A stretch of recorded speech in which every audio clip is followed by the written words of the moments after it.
मेरी पत्नी ने बेटियों को जन्म देकर मेरे धैर्य की सीमा खत्म कर दी थी।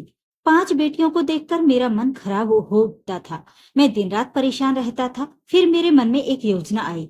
एक दिन मैंने 5 बेटियों से कहा कि वे तैयार हो जाएं और उन्हें शहर के मेले में ले गया। वहां पहुंचकर मैं 5 बेटियों को मेले में अकेला छोड़कर चुपचाप घर वापस आ गया। लेकिन जैसे ही मैं घर पहुंचा, ये देखकर मेरे होश उड़ गए कि सारा घर बिखरा पड़ा था और मेरी पत्नी भी गायब थी। बाद में पता चला कि मेरी पत्नी तो मुझसे ये कह रही थी कि विवेक, यदि आप राशन नहीं लाएंगे तो घर कैसे चलेगा। ये बेटियां केवल मेरी ही तो नहीं हैं, आपकी भी हैं। उसकी बात सुनकर मैं गुस्सा होकर बोला, मैंने तुमसे बेटा चाहा था, लेकिन तुमने तो मेरा घर बेटियों से भर दिया। अब मैं कहाँ से लाऊं इतना पैसा। मेरे पास कोई फालतू पैसा नहीं है जो तुम पर खर्च करता रहूं। भगवान के लिए मुझे छोड़ दो। अपने मायके चली जाओ या फिर कहीं से भी लाओ। अब मैं इस घर में कुछ भी नहीं लाऊंगा। मेरी बात सुनकर मेरी पत्नी का चेहरा मुरझा गया। वो मुझे देखते हुए धीमे स्वर में बोली, एक दिन आप इन्हीं बेटियों और मेरे लिए तरस जाओगे। मैं आपसे कह रही हूँ, सिर्फ एक मौका और। मैं अपनी बेटियों को लेकर यहाँ से बहुत दूर चली जाऊंगी, इतनी दूर कि आप दोबारा पलटकर भी नहीं देख सकोगे। फिर वो रोते हुए कमरे में चली गई। मैंने अपना सिर झटक दिया। मुझे अब घर में रहना ही पसंद नहीं था। मैं ज्यादातर समय घर से बाहर ही रहता था, क्योंकि जब भी घर आता वही शिकायतें सुनने को मिलती। इस बेटी को ये चाहिए, खाना खत्म हो गया है, गैस का बिल आ गया है। मैं अकेला आदमी कितना कुछ करता। थक हार कर मैं बाहर चला जाता। मेरे ज्यादा दोस्त भी नहीं थे जिनसे अपना दुख साझा कर पाता। मैं किसी से ज्यादा घुल मिल भी नहीं पाता था, क्योंकि मेरा अपना परिवार ही मुझे मानसिक तनाव दे रहा था। मुझे इतनी चिंता ने घेर लिया था कि मुझे अकेला रहना ही अच्छा लगता था। वो एक सामान्य दिन ही था। मैं फैक्ट्री पहुंच गया था। भले ही मैंने पत्नी से कह दिया कि मैं घर का राशन नहीं लाऊंगा, लेकिन मुझे पता था कि ये मेरी जिम्मेदारी थी और मुझे इसे हर हाल में निभाना था। फैक्ट्री में भी मुझे चैन नहीं मिल रहा था। उसका रोना न जाने क्यों मुझे आज बहुत तकलीफ दे रहा था। उसकी आंखों में जो लाचारी थी, उसने मुझे अंदर तक झकझोर दिया। मुझे अब खुद पर पछतावा हो रहा था कि मैंने बिना कारण के इतना बुरा व्यवहार क्यों किया, बेवजह उसका दिल क्यों दुखाया। ये बात बार बार मेरे मन में घूम रही थी। पूरा दिन मैंने मन को मजबूत करके काम किया। रात को ठेकेदार से पैसे लेकर मैं सीधे राशन की दुकान गया। राशन वगैरह लेकर जब मैं घर पहुंचा तो देखा दरवाजे पर ताला लगा हुआ था। मेरे माथे पर चिंता की लकीरें आ गई। इस समय ये लोग कहाँ जा सकते हैं। मैं सामान के साथ वहां मौजूद था, इसलिए मुझे गुस्सा आने लगा था। अभी मैं कोई कदम उठाता, इससे पहले ही मुझे दूर से अपनी छोटी बेटी की आवाज सुनाई दी। मैंने पलटकर देखा तो वे 5 माँ बेटियां सामने से आ रही थी। मैं चुपचाप खड़ा रहा। मेरी पत्नी मुझे देखकर घबरा गई। मैंने उसे सख्ती से देखा और पूछा, कहाँ से आ रही हो। वो घबराकर बोली, कहीं नहीं गई थी, बस बच्चियों को पार्क तक लेकर गई थी। भूख लग रही थी, क्या करती। ये कहते हुए उसने दरवाजे का ताला खोल दिया, लेकिन उसका नजरें चुराना मैं साफ महसूस कर चुका था। फिलहाल मैं चुप रहा। सामान रसोई में रखते हुए मैंने आदेश के लहजे में कहा, जल्दी से खाना बनाओ। मेरी बात सुनकर मेरी पत्नी ने मुझे हैरानी से देखा और अचानक बोली, आप राशन कैसे ले आए, आप तो मुझे मना करके गए थे ना। उसकी बात सुनकर मैंने एक नजर उस पर डाली और वो चुपचाप रसोई में चली गई। मैं भी चुपचाप अपनी बच्चियों के साथ खाना खा रहा था, लेकिन जैसे जैसे मैं उन 5 को गौर से देखता, मेरा दिल भर आता था। मुझे एक एक कर उन्हें अपने घर से विदा करना था और यही ख्याल मुझे रातों को सोने नहीं देता था। खाना वगैरह खाकर मैं अपने कमरे में चला गया। अभी मुझे लेटे कुछ ही देर हुई थी कि मेरी पत्नी भी वहां आ गई। वो मेरे पास आई तो मैं तुरंत बोला, सच सच बताओ, तुम आखिर गई कहाँ थी। तुम पार्क नहीं गई थी, क्योंकि पार्क में तो बहुत से खाने पीने के स्टॉल होते हैं। तुम वहां नहीं जाओगी जहां खाना हो। फिर आखिर तुम गई कहाँ थी। मेरी बात सुनकर वो सच में परेशान नजर आने लगी। मुझे देखते हुए उलझन भरे अंदाज में बोली, क्या हो गया है आपको, एक ही बात के पीछे क्यों पड़े हैं। बहुत शुक्रिया कि आपने राशन ला दिया, लेकिन इसका ये मतलब नहीं कि आप बेवजह चिंता करें। परेशान करके रख दिया है आपने। वो झुंझलाकर करवट बदल गई, जबकि मैं उसकी पीठ को चुपचाप देखता रहा। आज उसका दुखी होकर अजीब अजीब बातें करना और उसका घर पर न होना न जाने क्यों मुझे किसी शक में डाल रहा था। मैं बार बार उस ख्याल को झटकने की कोशिश कर रहा था, लेकिन कुछ तो था जो गलत था, जो मुझे अंदर तक महसूस हो रहा था। पूरी रात मैं इसी उधेड़बुन में रहा और बड़ी मुश्किल से नींद आई।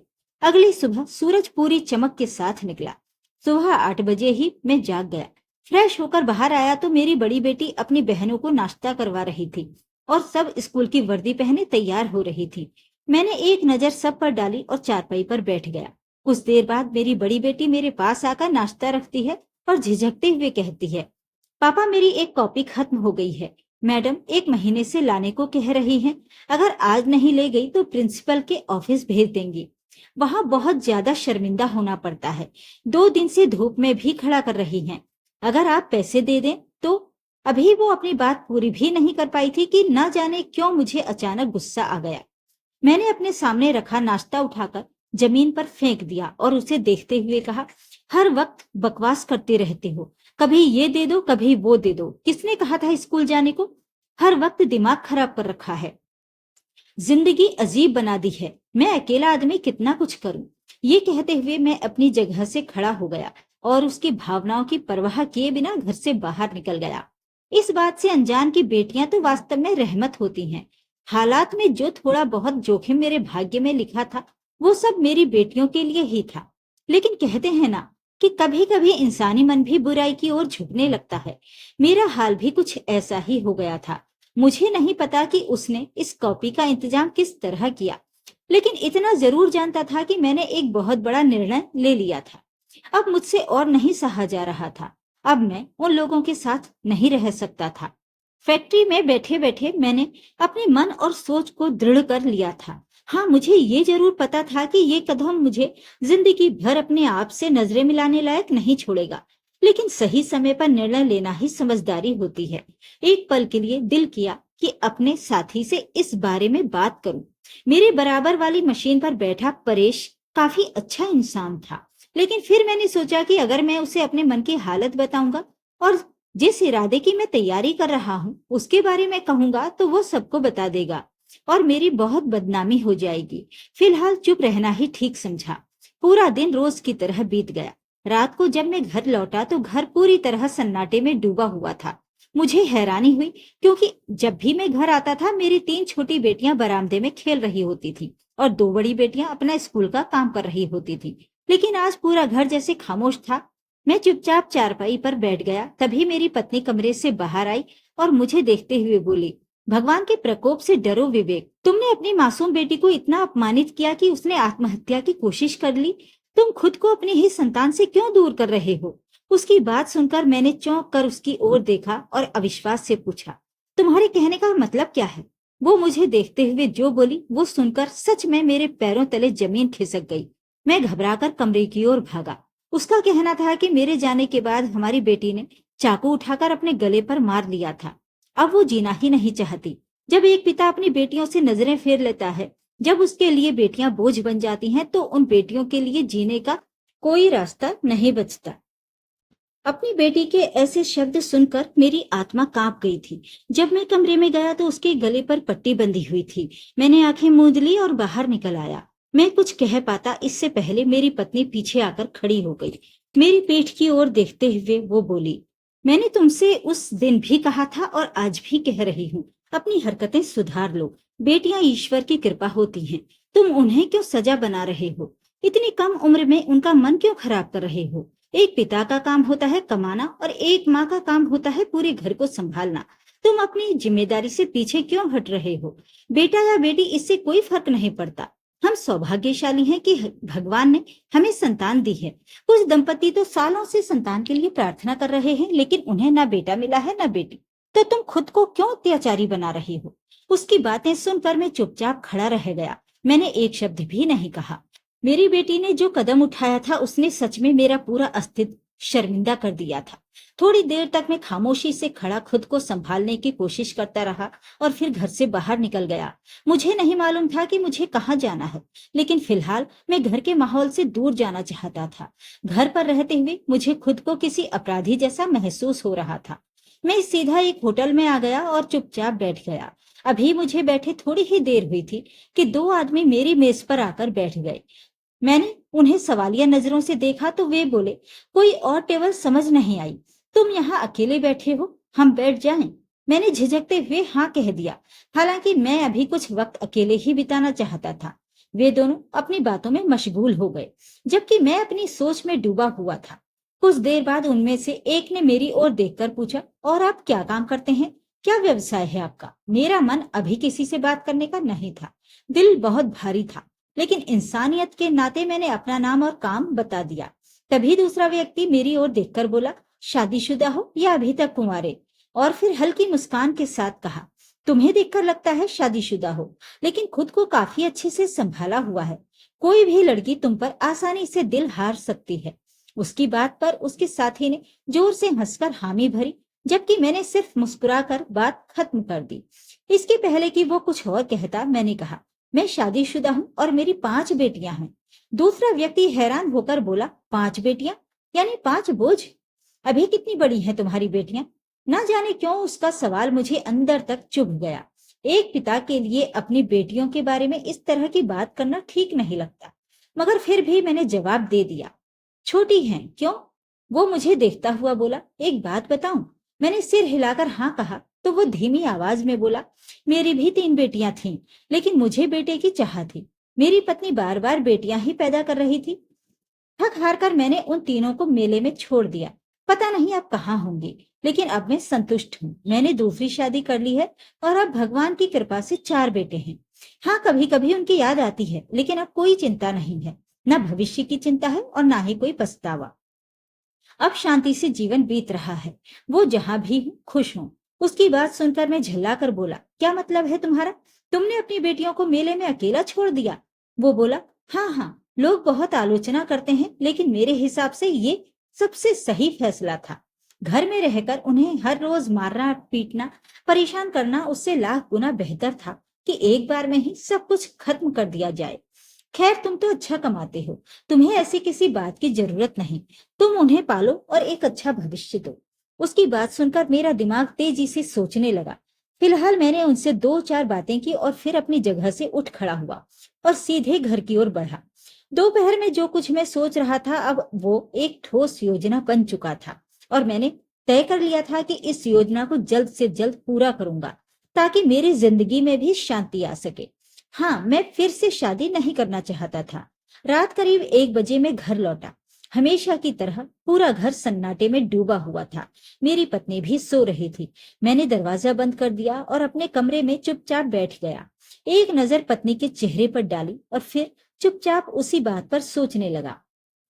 बार बार मेरे मन में एक ही सवाल आ रहा था, क्या ये फैसला सही रहेगा? अगर समाज में किसी को भी जरा भी भनक लग गई कि मैंने ऐसा काम कर दिया है, तो लोग मेरे बारे में क्या क्या सोचेंगे? मैं लड़कियों के मामले की नाजुकता से अच्छी तरह वाकिफ था, लेकिन दिल अब मान चुका था। और कहते हैं ना कि जब दिल मान जाए तो वो किसी की नहीं सुनता। अगली सुबह का सूरज पूरी चमक के साथ निकला था। आज मैं थोड़ी देर से बाहर आया।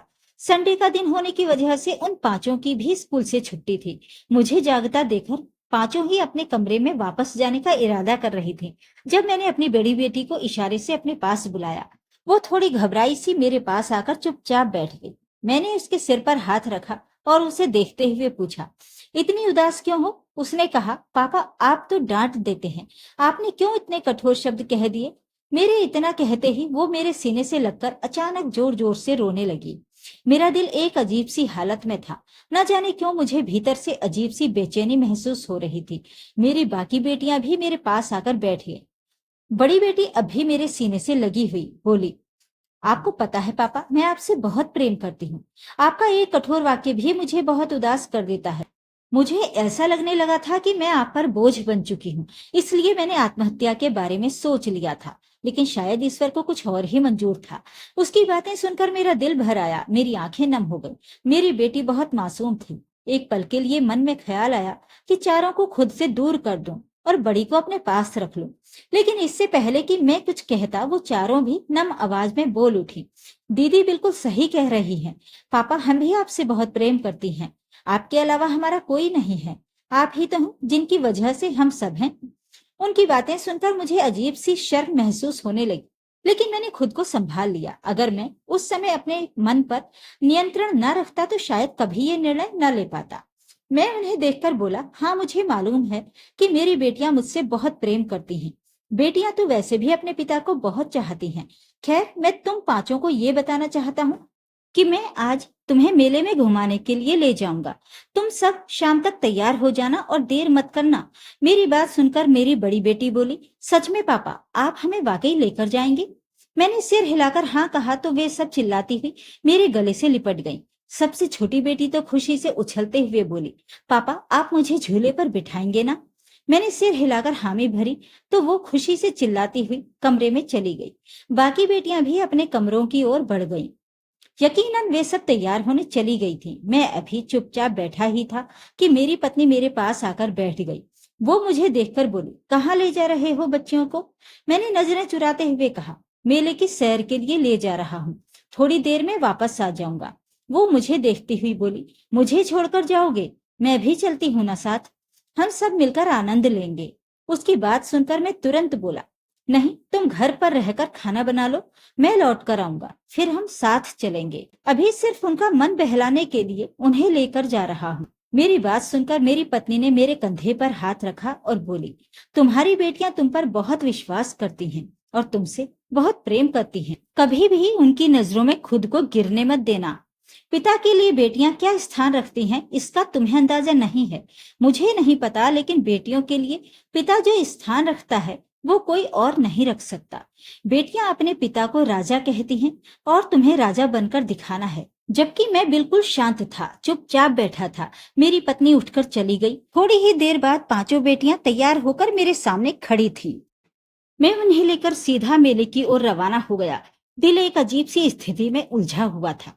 बार बार मेरा मन मुझे झकझोर रहा था कि ऐसा मत करो, वे मासूम हैं, उनका क्या दोष है? बेटियां बोझ नहीं होती, वे तो ईश्वर की कृपा होती हैं। लेकिन उस समय मेरे मन और दिमाग पर सिर्फ बेटे बेटी का अंतर छाया हुआ था। इसके अलावा मैं कुछ सोच ही नहीं पा रहा था। हम सब एक साथ मेले में दाखिल हो गए थे। मेरी छोटी बेटी ने मेरा हाथ कसकर थाम रखा था और मुझे देखते हुए बोली, पापा हम लोग बड़े झूले पर भी बैठेंगे और आप हमारे साथ चलेंगे ना? मैंने सिर हिलाकर हाँ कह दिया। वो आगे बोली, और मैं सबसे अच्छी वाली आइसक्रीम लूंगी और आप शीतल को अच्छी आइसक्रीम नहीं दिलवाएंगे। उसने मुझे तैयार होते समय मारा भी है। मैं शांत था लेकिन उसकी बातें बहुत ध्यान से सुन रहा था। बाकी सब बड़ी थी, गंभीर थी, बस एक वही छोटी थी जो हर वक्त मुझसे बातें करने का बहाना ढूंढती रहती थी। और आज जब मैंने खुद उसे एक वजह दी तो वो चुप ही नहीं हो रही थी। हम लोग मेले के बीचों बीच पहुंच गए। आज काफी भीड़ थी। छुट्टी होने की वजह से बहुत सारे परिवार आए हुए थे। बच्चे बूढ़े सब एक दूसरे का हाथ पकड़कर चल रहे थे। कब कौन खो जाए किसी को क्या पता। जब मैंने आंखें बंद की और ऊपर आसमान की ओर देखा तो ईश्वर का नाम लिया। मैंने उन पांचों को एक झूले में बिठा दिया और खुद काउंटर की ओर खड़ा हो गया। धीरे धीरे मैंने अपने कदम पीछे लेने शुरू कर दिए। वे पांचों झूला झूलने में मस्त थी और मैं धीरे धीरे मेन गेट की ओर बढ़ गया। इस बात से अनजान कि ईश्वर ने मेरे लिए कितनी बड़ी परीक्षा तय कर रखी थी। मैं दौड़ता हुआ मेले से बाहर निकल आया। आधे रास्ते में आकर मैंने गहरी सांस ली। अब मेरा इरादा घर जाकर सुकून से रहने का था। लेकिन मुझे क्या पता था कि मेरे साथ कैसी चाल खेली गई है। मैं एक लंबा सफर तय करके जब घर पहुंचा तो देखा पूरा घर अस्त व्यस्त था। बर्तन बाहर पड़े थे, अलमारी की दराजें खुली हुई थी, कपड़े बाहर फेंके गए थे और मेरी पत्नी का कोई नामो निशान नहीं था। कुछ समय बाद मोहल्ले के दो लोग घर में आए और मेरे कंधे पर हाथ रखते हुए बोले, भाई साहब बहुत अफसोस हुआ, ईश्वर आपको धैर्य दे। मैंने हैरानी से उनकी तरफ देखा और पूछा, क्या मतलब है आपकी बात का? वो मुझे देखकर बोले, आपकी पत्नी भाग गई है ना, इसलिए हम आपको थोड़ा ढांढस देने आए हैं। वो बड़ी गाड़ी में बैठकर गई है और आपका सारा सामान भी साथ ले गई है। और तो और पूरे मोहल्ले में चिल्लाते हुए गई है कि आपने अपनी बेटियां बेच दी हैं। लेकिन हमें पता है कि आपने ऐसा कुछ नहीं किया। उनकी बात सुनकर मैं हैरान रह गया। मैंने कहा, क्या मतलब है तुम्हारी बात का? कौन भाग गया और किसने बेटियां बेची? क्या तुम पागल हो गए हो? मेरी बात सुनकर उन्होंने धीरे धीरे विस्तार से बताना शुरू किया। आपके जाने के थोड़ी देर बाद दो आदमी आए और आपकी पत्नी उनके साथ खुशी खुशी चली गई। बल्कि मोहल्ले में जोर जोर से कहती गई कि आपने अपनी बेटियां बेच दी हैं, इसलिए अब वो आपके साथ नहीं रह सकती। मैं वहीं बैठ गया, अपना सिर थाम लिया। ऐसा लगा जैसे पूरा आसमान मेरे सिर पर आ गिरा हो। आंखों से आंसू बहने लगे। बेटियों से चाहे जितनी भी नाराजगी थी, लेकिन मैं अपनी पत्नी से बहुत प्यार करता था। मैंने अपनी पसंद से शादी की थी। मैं बहुत रोया। मैंने ईश्वर से खूब शिकायतें की, लेकिन जब भी शिकायत करता मन में एक ही सवाल आता, क्या मैं एक अच्छा पिता था? मैंने भी अपनी बेटियों को मेले में छोड़ दिया था। यही अब मेरी सजा है। समय तेजी से बीतता जा रहा था। 6 महीने बाद मेरे रिश्तेदारों ने मुझ पर दूसरी शादी का दबाव डालना शुरू कर दिया। मैंने अनिच्छा होते हुए भी शादी कर ली। समय और भी तेजी से बीतता चला गया और अब मुझे संतान की चाह होने लगी। लेकिन संतान पाना अब एक असंभव कार्य बन चुका था, क्योंकि जिससे मेरी शादी हुई थी वो बांझ थी। समय धीरे धीरे बीत रहा था। दिन हफ्तों में बदलते, हफ्ते महीनों में और महीने सालों में बदल गए। मुझे अपनी बेटियों और पहली पत्नी से जुदा हुए पूरे 15 साल हो गए थे। जिससे मेरी दूसरी शादी हुई थी वो एक बहुत ही सहनशील और संयमी महिला थी। उसने कभी मुझे किसी भी बात के लिए परेशान नहीं किया, बल्कि हमेशा मेरा साथ दिया। समय के साथ साथ बीमारियां भी बढ़ने लगी थीं। मुझे दिल की बीमारी हो गई थी। मैं बहुत ज्यादा सोचने लगा था। कहते हैं, जो लोग बहुत ज्यादा सोचते हैं उन्हें कोई ना कोई रोग जरूर लग जाता है, और मेरे साथ भी कुछ ऐसा ही हुआ। आज मैं अस्पताल में जांच करवाने आया था। मेरी पत्नी काउंटर पर फीस जमा करवा रही थी। अभी मैं खड़ा हो ही रहा था कि मेरे पैर लड़खड़ा गए और मैं गिरने ही वाला था कि अचानक किसी ने मुझे थाम लिया। मैंने पलटकर धन्यवाद कहना चाहा, लेकिन अगले ही पल मैं स्तब्ध रह गया, क्योंकि मेरे सामने कोई और नहीं बल्कि मेरी बड़ी बेटी खड़ी थी, डॉक्टर की सफेद कोट में। मैं उसे देखकर यकीन नहीं कर पाया। मैंने उसका हाथ थाम लिया और रोते हुए कहा, ये सब क्या है? तुम्हारी माँ और बहनें कहाँ हैं? वो मुझे देखते ही पीछे हटने लगी, लेकिन उसी वक्त मेरी तबीयत बिगड़ने लगी। मुझे चक्कर आने लगे और मैं बेहोश हो गया।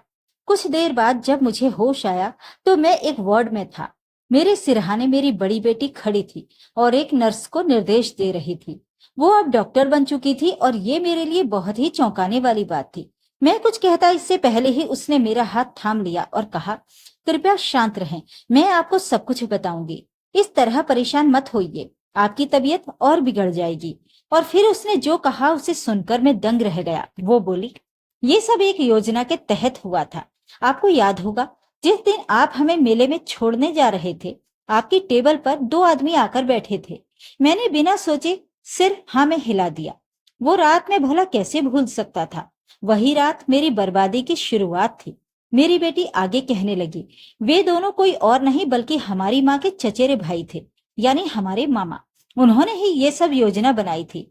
मेले में पहुंचते ही हमें वहां से ले जाया गया और हम नाना के पुराने घर पहुंच गए। माँ भी उन्हीं के साथ वहां पहुंची थी। फिर उन्होंने मेहनत मजदूरी करके हमें इस मुकाम तक पहुंचाया। दोनों छोटी बहनें अभी कॉलेज में हैं। मैं डॉक्टर बन चुकी हूँ। बीच वाली बहनों की शादी माँ ने कर दी है। मेरी भी शादी करवाना चाहती हैं, लेकिन मेरा दिल नहीं मानता। अगर मेरे साथ भी मेरे पति ने वैसा ही किया जैसे आपने किया तो मैं कैसे जीऊंगी? उसकी बातें सुनकर मेरा दिल टूट गया। मैं उसके सामने हाथ जोड़कर गिड़गिड़ा कर रो पड़ा। वो मेरी सबसे बड़ी बेटी थी, मुझे सबसे प्रिय थी और शायद मैं भी उसे बहुत अधिक प्यारा था। वो रोते हुए बोली, भगवान के लिए मेरे सामने इस तरह हाथ मत जोड़िए, वरना मेरा दिल टूट जाएगा।